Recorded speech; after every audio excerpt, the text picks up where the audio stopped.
The Georgia 6th special election, the most expensive House race ever, is finally here. Democrat Jon Ossoff got the most votes in the primary, but narrowly missed the 50% threshold that would have given him the seat outright. So now he's facing Republican Karen Handel in tomorrow's runoff, vying for a seat that hasn't been held by a Democrat since Jimmy Carter was in the White House. It's taken a while to get to this point, considering that the primary in Georgia was on April 18th. Britain called for and held a national election in between those two, yet in some ways, a national race is exactly what this local contest feels like. For Democrats, the race is seen as a referendum on both the president and, crucially, the Republican health care bill, the most important piece of legislation of the Trump era, currently being crafted behind closed doors in the Senate.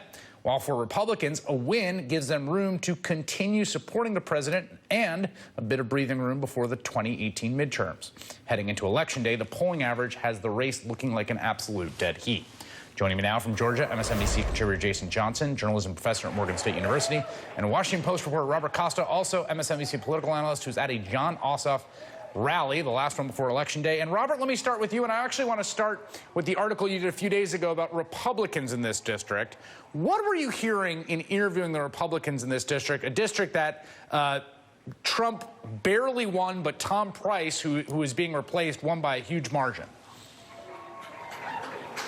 Republican voters I've spoken with here in the Atlanta suburbs, they're frustrated with the stalled agenda on Capitol Hill. They want to see tax cuts. They want to see a repeal of the Affordable Care Act. And they're frustrated with the Republicans on Capitol Hill as much as they are with President Trump. And it's important to note that these are not Trump-style Republicans. These are more suburban Republicans who come out of the Tom Price mold, the Johnny Isakson mold here in Georgia.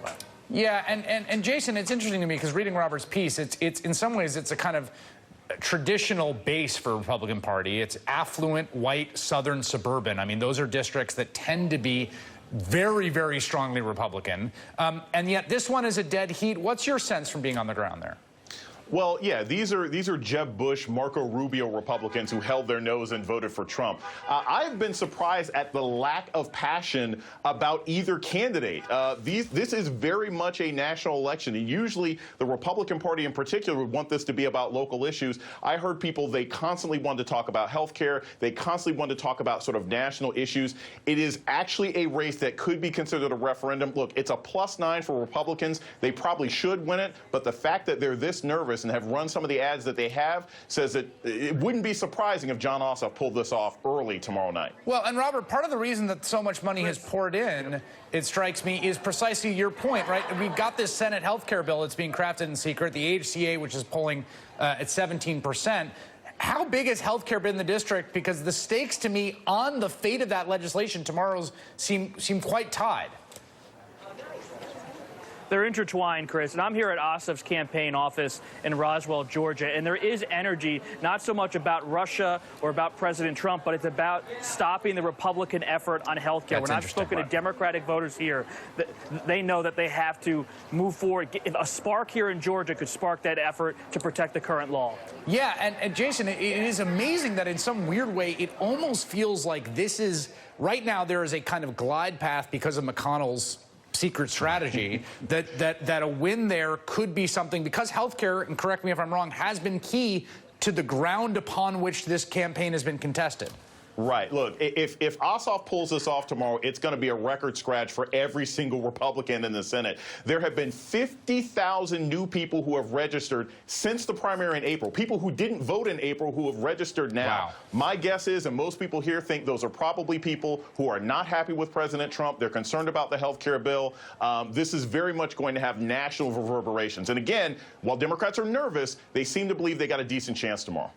Robert, the money that has come into this race is astounding. And one of the things that's interesting about the money is asymmetrical in this sense.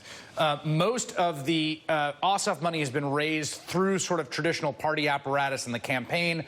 Most of the Republican money has been outside the campaign that's come in.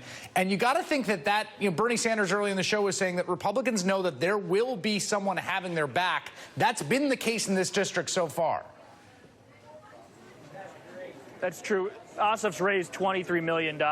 Karen Handel's raised far less than that, but she has been boosted by House Speaker Paul Ryan's affiliated super PAC, the Congressional Leadership Fund. They've poured money into this district. They've put people on the ground on the Republican side. Republicans know they have to protect this district. Right. Ossoff may be a political novice, but he's got a lot of energy around his candidacy because of health care and because of the stakes.